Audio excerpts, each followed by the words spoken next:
ഇനി RCBയുടെ പെർഫോമൻസ് നല്ല പെർഫോമൻസ് ആയിരുന്നു, മികച്ച ബൗളിംഗ് ആയിരുന്നു. എജാതി സ്റ്റാർട്ടിങ്, ഭുവനേശ്വർ കുമാർ മോനെ പ്രായം തളർത്താത്ത പോരാളി, എജാതി പെർഫോമൻസ്. പ്രൈം ഭൂവി 2016 ഭൂവിയാണ് 2026 നമ്മൾ കാണുന്നത്.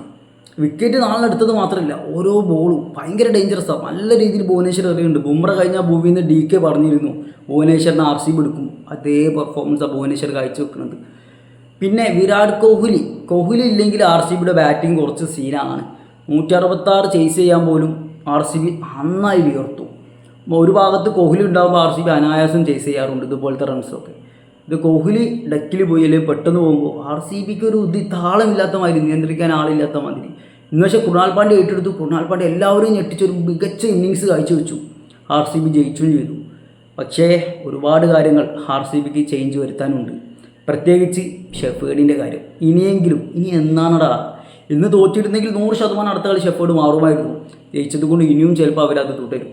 പിന്നെ അടുത്ത മത്സരം ഞങ്ങളുമായിട്ടാണ്, അത് ഓർമ്മയിൽ വെച്ചോ. നിങ്ങൾ സേഫ് സോണിൽ എത്തിയിട്ടില്ല. 2-1 ജയം നിങ്ങൾക്ക് മസ്റ്റാണ്. 3-1 2-1. കാരണം അടുത്ത ഞങ്ങളോട് നിങ്ങൾ എന്തായാലും തോന്നും, അത് ഓർമ്മയിൽ വെച്ചു. ഇന്നത്തെ ജയത്തെ ഞങ്ങൾ അംഗീകരിക്കുന്നു, മികച്ച പെർഫോമൻസ് കാഴ്ചവെച്ചത്.